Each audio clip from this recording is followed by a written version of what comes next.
सत साहिब सतगुरुदेव की जय। बंदी छोड़ कबीर साहिब जी की जय। बंदी छोड़ गरीबदास जी महाराज जी की जय। स्वामी राम देवानंद जी गुरु महाराज जी की जय हो।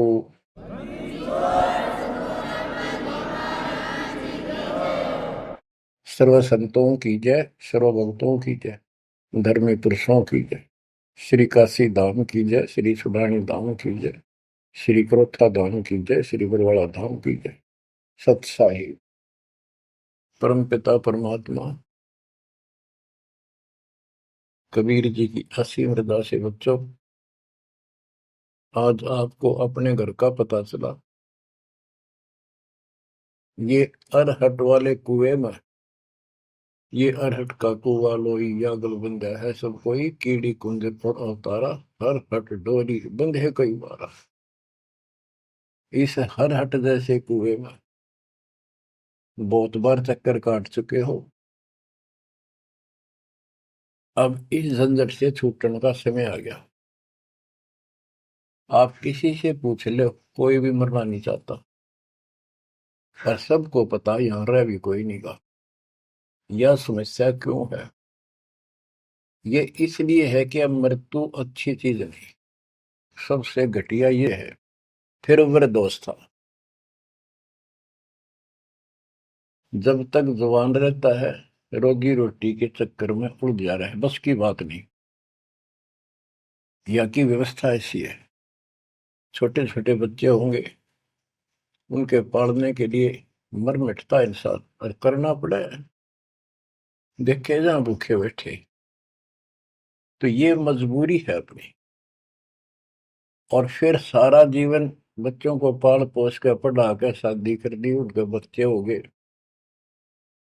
बच्चों, अपना कर्म के साथ जीव आप बैठे, बच्चे कितने अच्छे हों, कितनी अच्छी बहू आ जा पुत्रवधु, लेकिन कर्म में दुख है तो कोई न कोई इसी आंट चला देगा काल। वो चाह कभी आप उसकी मदद नहीं कर पाओगे, उसके कर्म ना करने दे। जैसे आपको बताया, या फिर कोई ऐसी बीमारी हो जाएगी, बच्चे भी, बेटा भी, पुत्र वधु भी दोनों बैठ कर रोने जाएंगे और वो चिल्लाए जा। सास या ससुर कोई भी है, वो कर्महीन इंसान दुख पावेंगे। वो दवाई भी जो आ सके हैं अच्छे हॉस्पिटल में ले जाएंगे, लेकिन उस दुख उस दर्द 2900 न कौन मिटा होगा। बच्चों, बहुत बार समझा लिया आपको, कभी आंख नहीं खुलने देता ये काल। केवल सतगुरु शरण में आने से इस काल का प्रभाव हट जाता है कुछ समय के लिए। और तब ये बातें अच्छी लगती हैं, ना कोई गाना, ना कोई बेंजू बजे, ना कोई अच्छा सुर निकाल ले जाते। केवल ये परमात्मा की अमर कथा सुनाई जाती है, उस दाता की बोली, उस कबीर परमात्मा की महिमा सुनाई जाती है।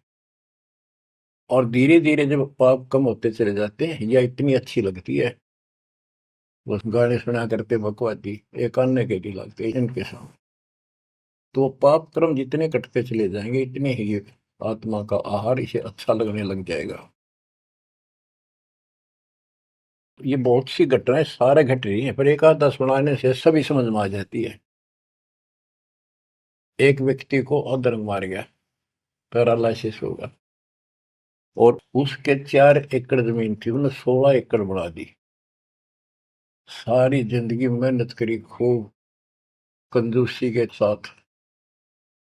भगवान को जाने कौन था, कोई सुनता ही नहीं भगवान के बारे में। तो उसको 4 लड़के हो गए, चारों की शादी कर दी, चारों अलग अलग हो गए, उसको पैरालिसिस हो गया।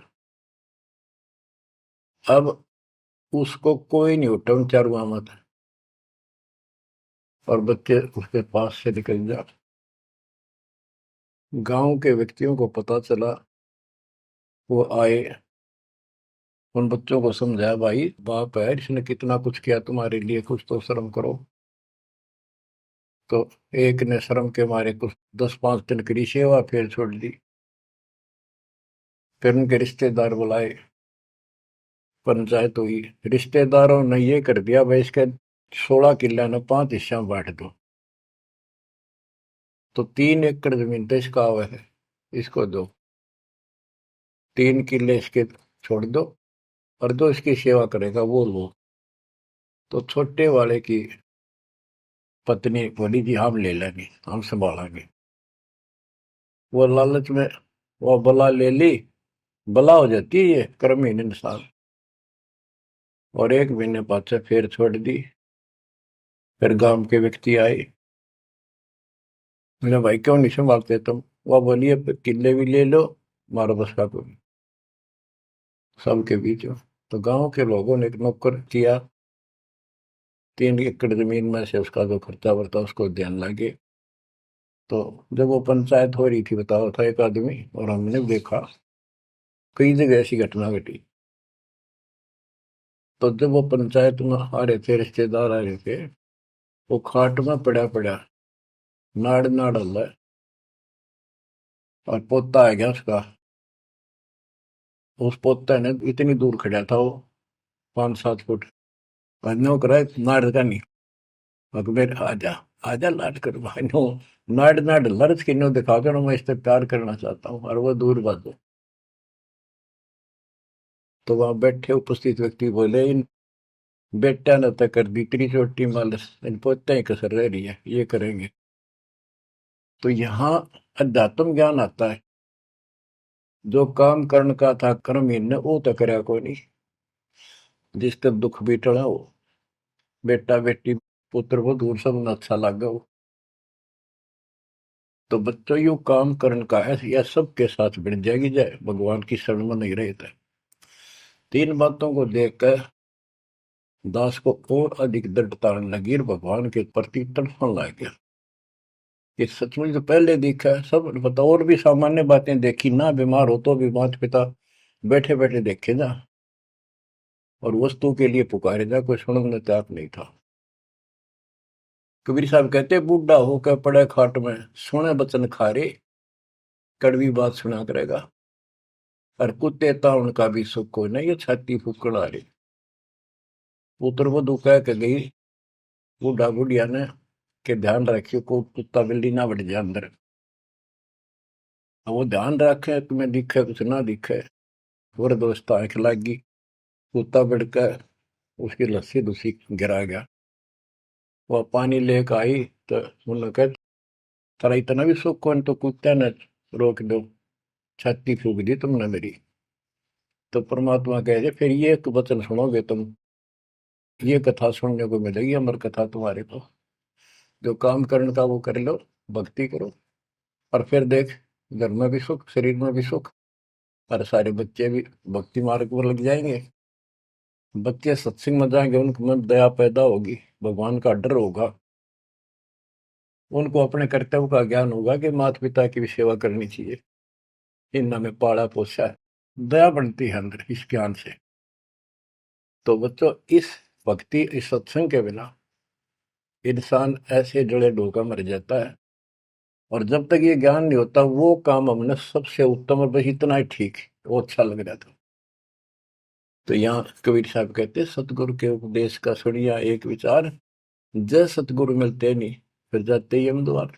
वो दुख और आगे देखो, मृत्यु के बाद यम के दूत घसीट के ले जाएंगे धर्मराय के उस न्यायाधीश के दरबार में, फिर उनका फैसला होगा इसको नरक में डालो, इतने वर्ष, इतने दिन, इतनी घड़ी कैलकुलेटेड होते होंगे। यम के दूत उनको लेकर चलते तोड़ के तोड़ने क्यों, 1 लाख का हिसाब हो डेली, दे लट्ठा दे लट्ठा, वो नरक से वापस भाजे, उनका लठ मारे भाले ठोकर जबरदस्ती लात मार के ठोकर मार के नरक में गिरे। कहते नरक द्वार में दूत सफर करते क्या तान, उन तक कबू ना छूटता करता चारों खानी। नरक भोग का फिर 4 खानी में भरमता, कुत्ते गधे शोर बनता, और कभी ना लगता पार, सो फेरा सब मिट गया मेरे सतगुरु के उपकार। बच्चों समझ लो इन बातों को और देखो मालिक की दया। ये बातें कदे हमने दादे परदादा पर भी ना सुनी, माता पिता से नहीं सुनी। उसकी दया विदाता की। और आज ये अच्छी लगे और बात एक भी अच्छी नहीं लगती। वो तो बेतुकी बातें हैं। थोड़ी देर बातें करनी पड़ती है इधर उधर की, 2 मिनट बाद में सोचा ही जा तो जा अपना परमात्मा ने याद करे। तो यह लगन अलग से लगेगी, इस सत्संग से लगेगी। और भक्ति सुमन दान करोगे या सेवा, ये सारे मिलकर आपको निर्मल करेंगे। आपको हर तरह से शक्ति आत्मा को मिलेगी। भोजन खाते हैं तो उसमें सभी प्रोटीन सब प्रकार के खाने होते हैं, तभी स्वस्थ शरीर रहता है। इस प्रकार हमने सेवा भी जिसी बने, सुमन भी, दान भी, ये करना पड़ेगा। और मर्यादा का निर्वाह परहेज भी रखने पड़ेंगे, तभी आत्मा स्वस्थ होगी, मोक्ष प्राप्ति योग्य होगी। बच्चों, धन है आपके माता पिता जिनसे जन्म हुआ। आपकी किस्मत को अगर व्याख्यान करने लगो, आपकी किस्मत का वर्णन करो, कोई शब्द नहीं दास के पास। इतनी अच्छी किस्मत लेकर जन्मे हो तुम। आपका मनुष्य जीवन इस समय, मनुष्य जीवन के बाद फिर आपको शरण मिल गई। गजब अजब बात तो यह है कि आपको शरण मिल गई। आप देखो, नाम लेने तो पहले आप किस स्थिति में थे, क्या करा करते, सारा दिन कोहरे डले डोला करते। और मजदूर, काल के मजदूर थे, बस पेट के मजदूर, माचे माचे आंडला थे। कोई भी अच्छा काम चाह कर भी नहीं कर पावा थे। आत्मा भी अच्छी थी, था आपकी नर्म भी थे, दया थी, भाव था, सारा था, भगवान की चाह भी थी। पर ऊपरली सी थी, काम चलाऊ सा था। और नाम लेने से पहले जब आपने स्टार्ट किया इस मार्ग को, देख मन कितनी बगावत करे था। ये कैसे हो सकता है, ऐसे कैसे हो सकता है, हमने तो ये पूजा की, हमने ये देखा, ये सुना। तो काल ने परमात्मा से पहले कहा था कि तुम्हारा जो हंस जाओगा ज्ञान बताने के लिए, उससे पहले कहते देवी देव धाम तो दुआओ, तीर्थ व्रत और ये झूठे जब तब मन लाओ। इस तरह की सारी शास्त्र साधना से इनको इतना मूर्ख बना दूंगा कि कोई भी उसके ज्ञान को सुनेगा नहीं।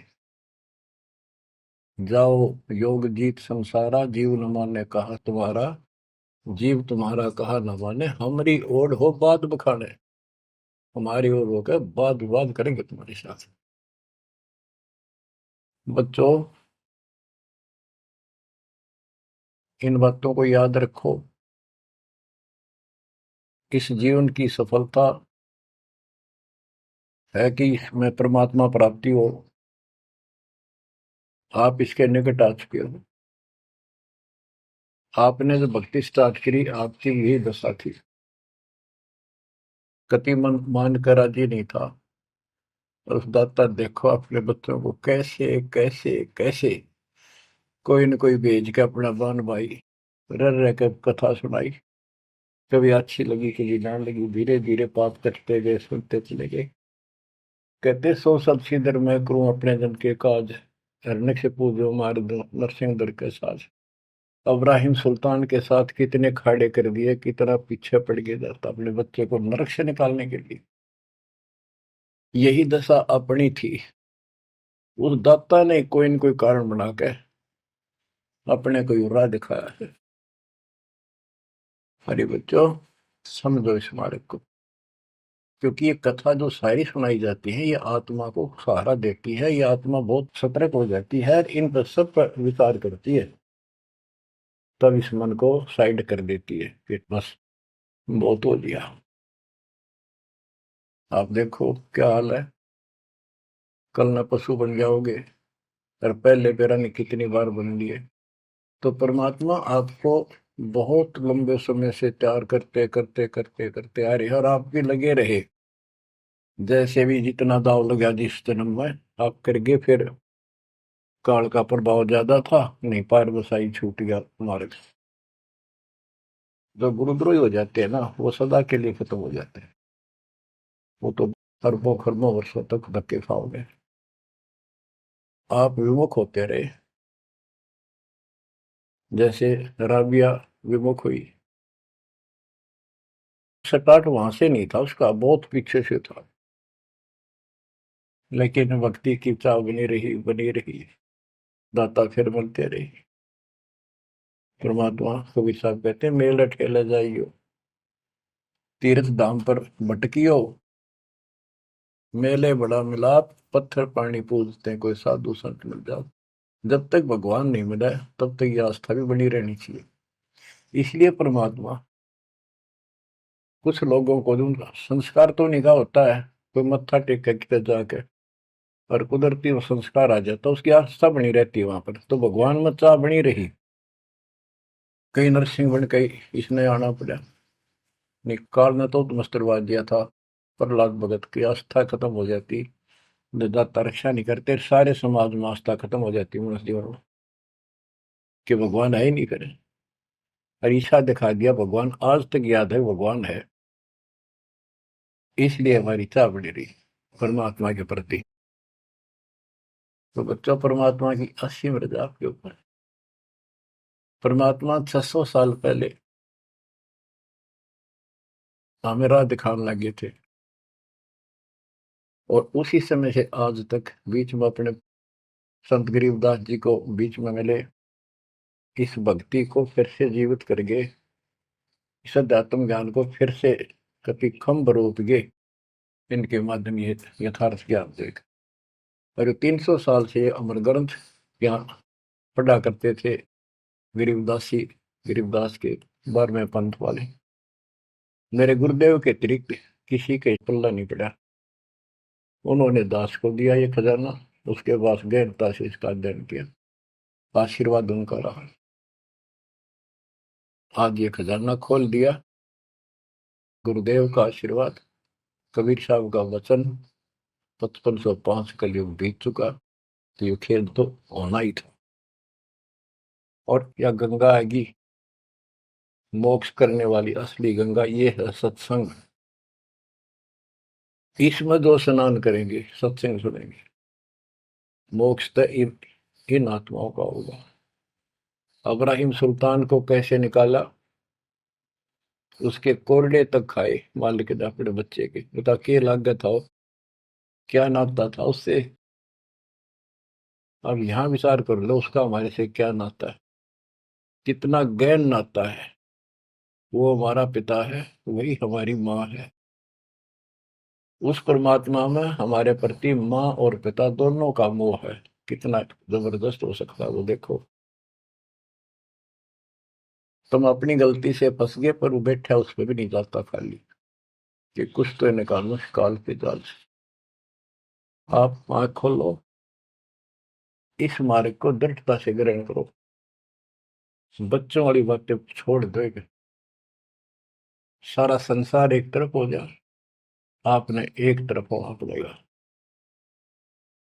जैसे मीराबाई को कहा उसकी माँ ने, सत्संग में जाना मेरा छोड़ दे, आए मारी लोग कर तकरार, सत्संग में जाना मेरा छोड़ दे, सत्संग में जाना मेरा ना छूटे,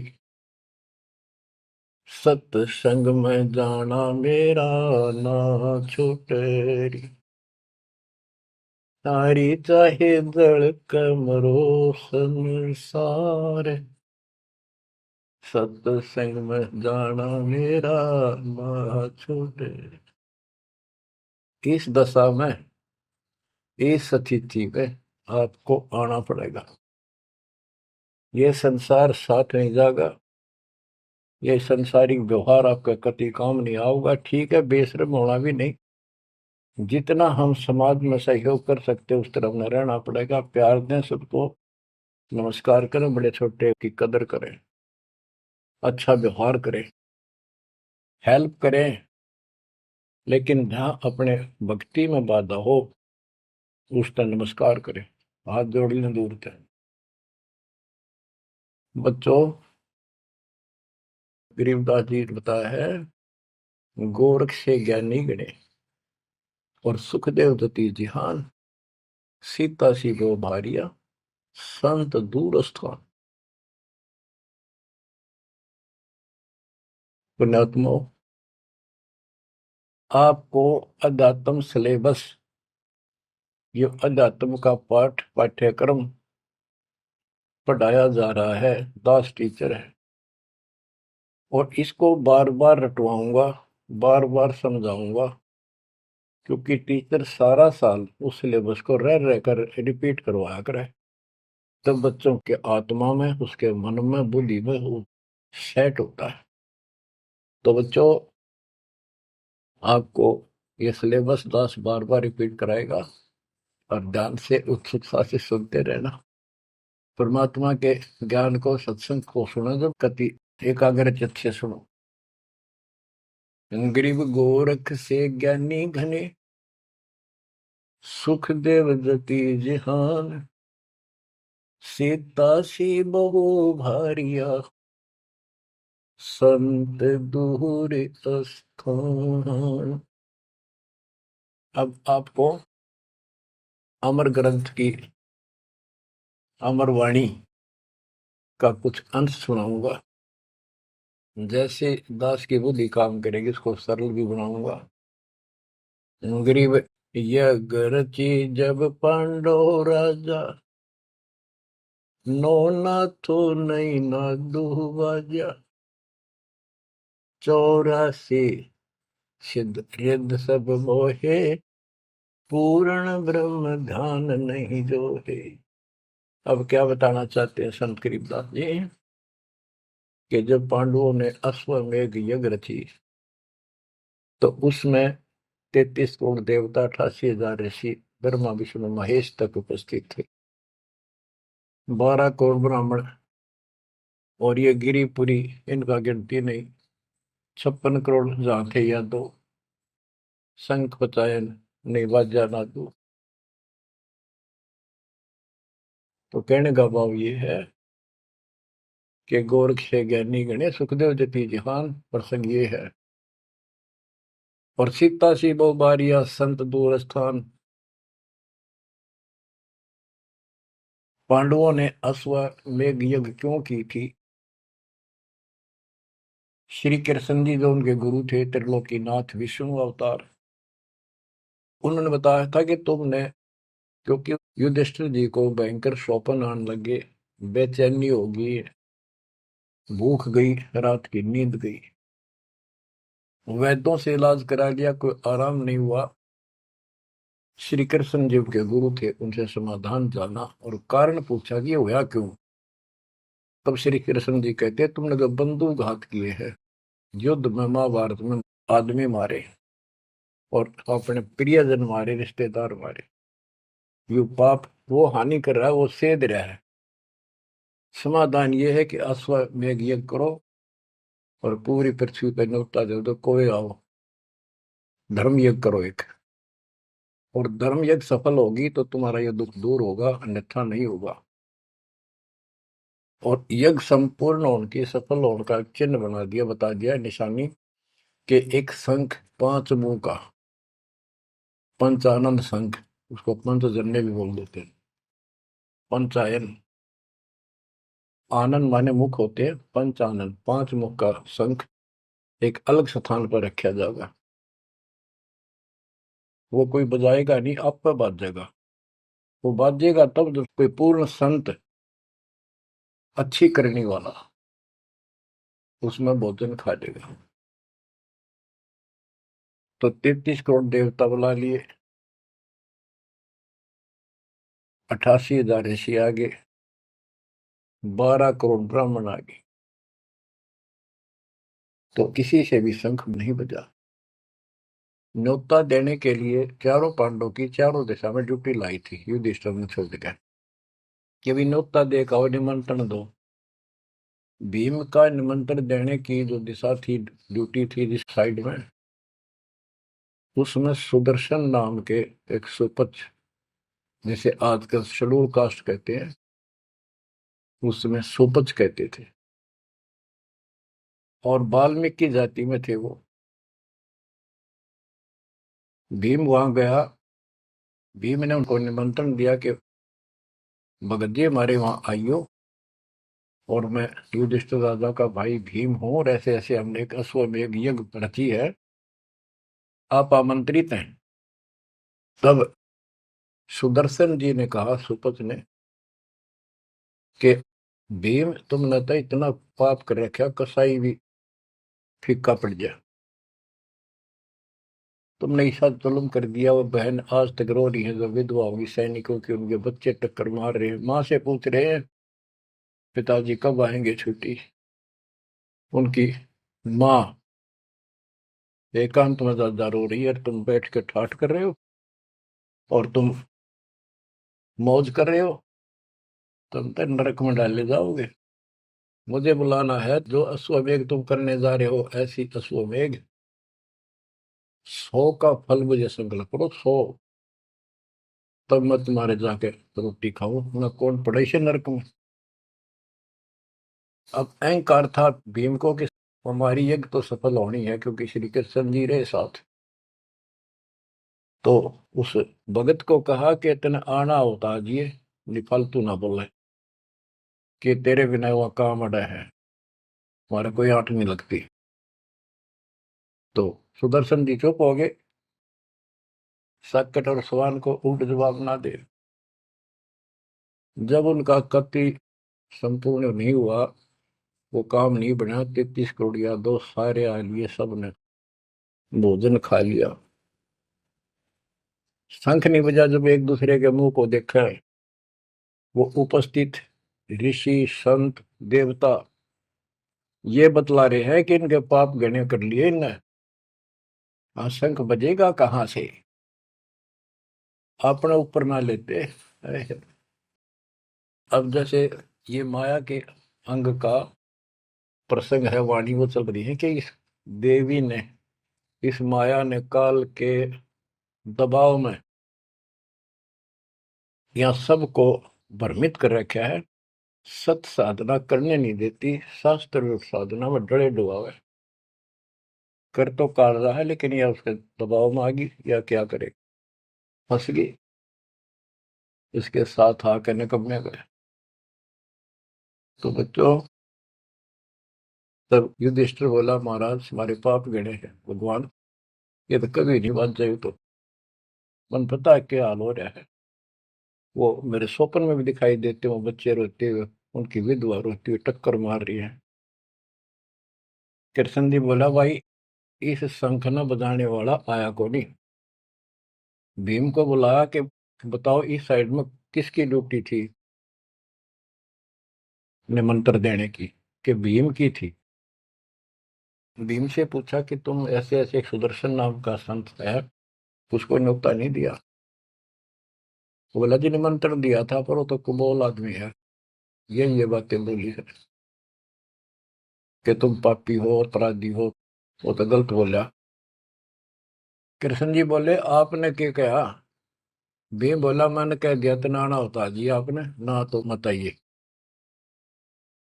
श्री कृष्ण जी बोले, सारा काम खराब कर दिया, साधु संतों से ऐसे नहीं बोलना चाहिए, वो जो कहते हैं उसमें कोई दम होगा बात में। तुम तो सारा काम बिगाड़ दिया, अब बता क्या करेगा, इतना पैसा लग गया, बात वही की वही, थोड़े मुंह हो गया भीम का, कह तो माच रहा था, तक के दिफा था। श्री कृष्ण जी बोले, बैठ साले, रथ तैयार करो।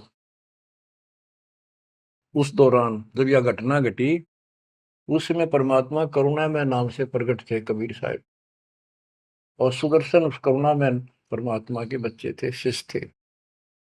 सुदर्शन जी ने अपने गुरुदेव को जाके बताया कि महाराज ऐसे ऐसे वो भीम आया था, और मैंने उसको बोल दिया, भाई ऐसे ऐसे कर।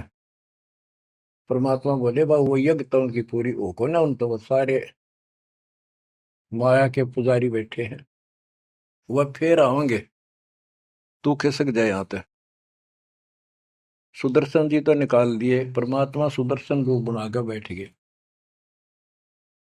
पांचों पांडव छठे कृष्ण जी गए 1 योजन 12 किलोमीटर दूर, रथ से उतर लिए और पैदल चल पड़े। जाके श्री कृष्ण जी ने दंडवत प्रणाम किया तो पांडव तापा मरे पड़े थे, पांचवा ने उन्होंने किया। तब सुदर्शन जी बोले, एक सुदर्शन जी कहूंगा मैं, क्योंकि ये फिल्म है, फिल्म में जो रोल जो करता है वही बोला जाता है। सुदर्शन जी ने कहा, आओ त्रिलोकीनाथ, कैसे आना होगा। श्री कृष्ण जी बोले, हे सृजनहार, हे सारी सृष्टि के रचनहार, आप जानी जान हो, ये पांडव हैं और ऐसे ऐसे ने अश्वमेध यज्ञ की है, वो आपके बिना संपूर्ण नहीं हो सकती। आप दया करो और भीम की गलती को माफ करो। सुदर्शन जी बोले, भाई मैंने जो शर्त रखी थी वह पूरी कर दो। भीम ने पूछ लो क्या शर्त थी मेरी, वो जी पता हमारे को। तो श्री कृष्ण जी ने कहा कि संत मरण को ऊंचा लियो, तज माया अभिमान, जो जो कदम आगे रखे, सो सो यज्ञ समान। ये देख लो, किसी में इतना भी अहंकार नहीं है। आज ये कति टूटे पड़े हैं, सारा खर्च हो लिया पैसा, बात वहीं खड़ी है। और वहां से लेकर यहाँ तक हम आए हैं, जितने हमारे कदम बढ़ते हैं वो सौ सौ यज्ञ समान, वो एक कदम एक यज्ञ के समान है।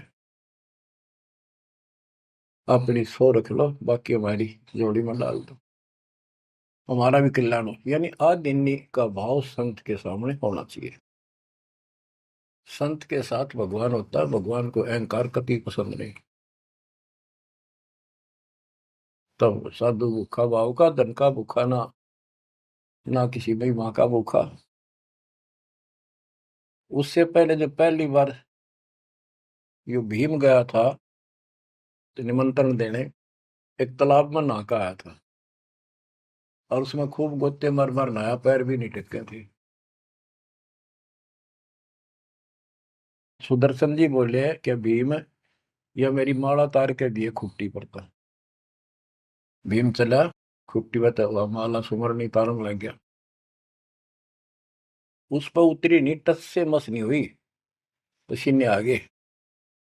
जब सुदर्शन जी बोले, भीम उधर बड़ी डींग मारा था कि युद्ध नहीं जीता जाता, एक का मारू था 10 मरे थे, और ये माला ना उठी तेरे थे, छोड़ के आ गया, दूर खड़ा हो गया। उनको ये दिखाना भी जरूरी था कि कुछ है इसके पल्ले, ना तो उनके मन में फिर दूसरा देता। ऐसे हाथ किया परमात्मा ने, वाला अपने आप उठ के उनके हाथ में आ गई। धर्मदास या घना अंधेरा, बिन परचय जीव जम का चेहरा। अगर थोड़ा बहुत ना दिखाऊं अपनी शक्ति तो काल का बंधेरे मेरी तरफ आवे को नहीं। उस दिन तो बड़ी बात बोल रहा था भीम, और सुन ले, तेरे जैसे पहलवान बहुत होगा जाए लिए। जिसमें तू उस दिन स्नान करके आया था ना, वह खोपड़ी थी उस कुंभकर्ण की। खोपड़ी, ये सिर का ऊपर ऊपर का कटोरा, जिसमें तेरे पाँव भी न टेके, ऐसे ऐसे होकर जानिए बकवादी। भक्ति बिना बात नहीं बने बच्चों।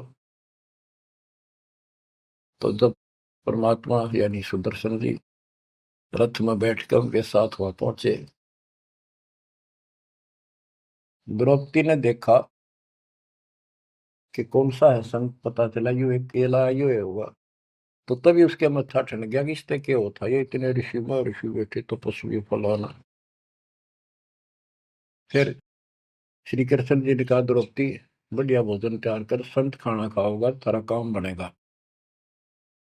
तो द्रौपदी ने सोचा बढ़िया भोजन बनाऊं, कई प्रकार के पकवान बनाकर थाली में नारी नारी कटोरिया में रख कर दिए। और सुदर्शन जी जो है वह 5 ग्रास खाते थे। वो अपने मनमुखी होते, पर रोल उसी का करना था परमात्मा। ये कुछ भी करते रहो, भक्ति ठीक करो बस। तो उन सब में से थोड़ा थोड़ा मिला के इकट्ठा कर लिया, खिचड़ी ही बना ली, कति रला दिए कि सारे पकवान वहां मिल जाए और सबका भोग लग गया।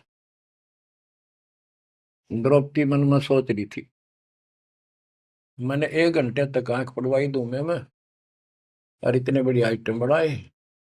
अक्संत खाओगा और उंगली चाटेगा और सरा होगा किसने बनाई है सब्जी रोटी। और इसने कुछ करना आता ना और ना शूद्र का शूद्र, ये कहाँ के शंख बजाएगा ये। अब परमात्मा ने यानी सुदर्शन जी ने 5 ग्रास खाए, 5 बार शंख बोला। वो युधिष्ठिर जी बड़े खुश हुए, कृष्ण जी से कह रहे आपने बड़ी दया करी, बड़े महापुरुष खोज के लाए, हमारा तो काम बढ़ गया। कृष्ण जी बोले नहीं बना, ये तो शंख कंटिन्यू बजना चाहिए था अखंड, और काफी देर तक स्वर्ग तक सारी पृथ्वी पे इसकी आवाज जाएगी, धीमी धीमी मीठी मीठी प्यारी प्यारी, तब सफल होगी। युधिष्ठिर बोले हे भगवान अब कौन रह गया, किसको लाओगे। बोला भाई इस वाल्मीकि के बाल सब ना ही 3 लोग, ये के वाल्मीकि दिखे तुमने, इसके एक बाल के समान भी 3 लोग नहीं है, इतनी ताकत है इसमें, इतनी भक्ति की शक्ति है। अपने घर में कमी है वह खोजते। द्रौपदी बुलाई, द्रौपदी से कहा कि बहन साची बता, तेरे कोई दोष आया इस महापुरुष के प्रति। तो उसने सारी बता दी जी ऐसे ऐसे मेरे मन में दोष आया। द्रौपदी शुक्र मना तेरे घर पर टूक तोड़ ली, इसने आकर खाना खा लिया। अपने घर सब 2 रोटी खा कर सोते हैं, कोई भूखा नहीं सोता, भगवान सब न दे है। इस तरह का अहंकार करने से काम नहीं बनते। इसके चरण धोकर पियोगी ना, जब तेरे अंतःकरण का पाप भी दूर होगा और कुछ राहत भी तब मिलेगी। अमृता क्या नहीं करता। द्रौपदी लाई बढ़िया सी थाली परात उठाकर चांदी की, और उसमें लोटा लेकर संत के चरण धोए, गाल के कटोरे में पीण लगी। कृष्ण जी बोले बहना दा मुझे भी देना, इसे महापुरुष का चरणामृत कद कद मिल रहा है। तो आधा द्रौपदी ने पिया, आधा श्री कृष्ण जी ने। और फिर वो देखो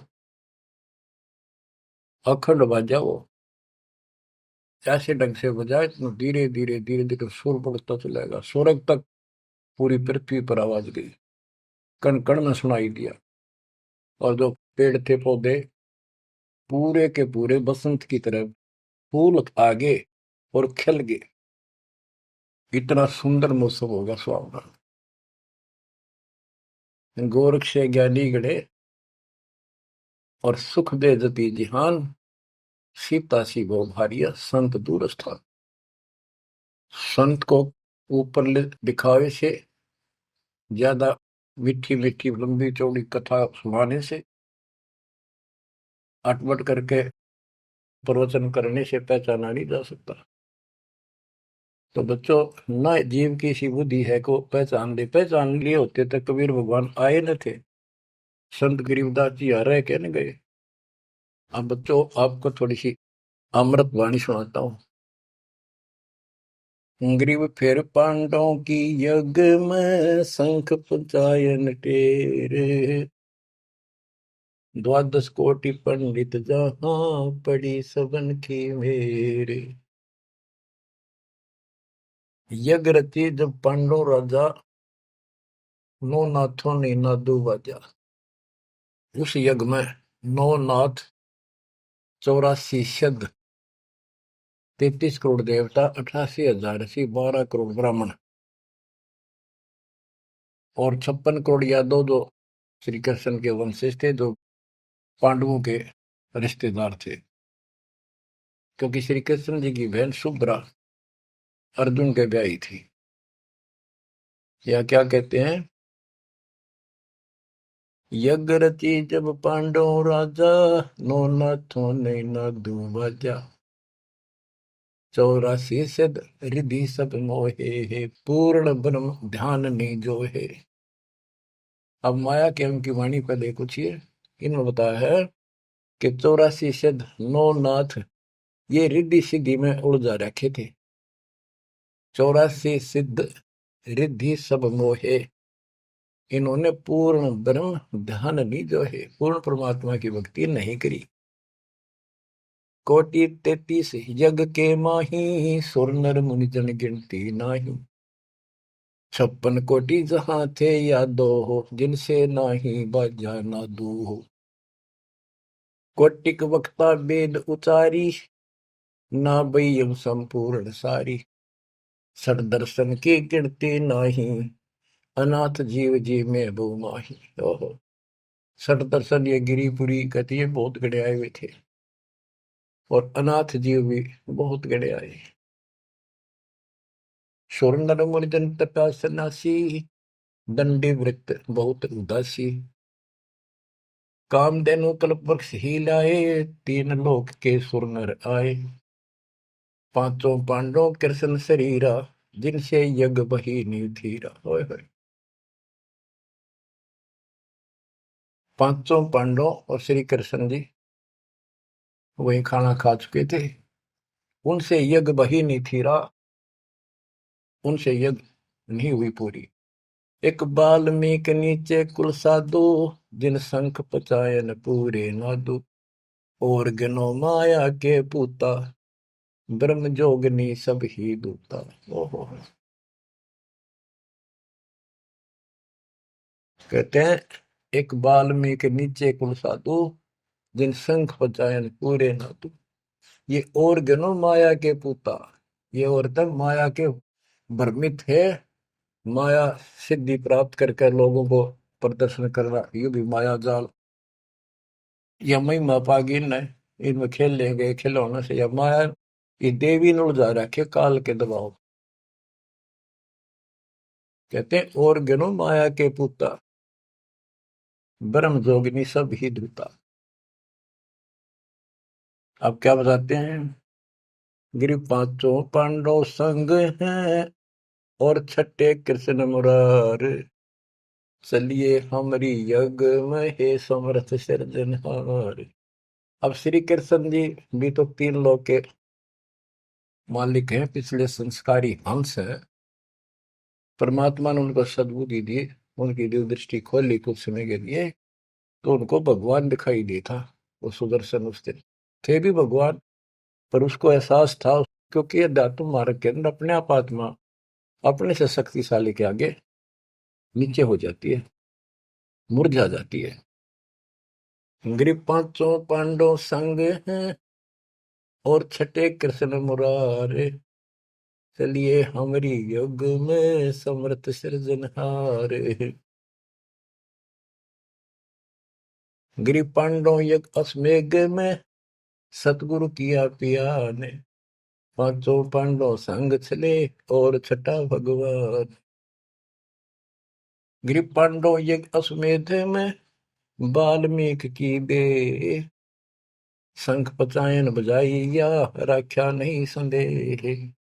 गिरिव सुपच रूप धर आइया, सतगुरु पुरुष कबीर। तीन लोक की मेदनी, सुर नर मुनि जन भीड़।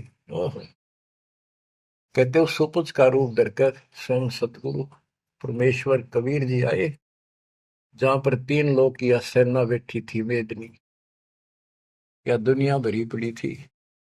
33 करोड़ देवता, 88,000 शेरियो, 56 करोड़ यादव।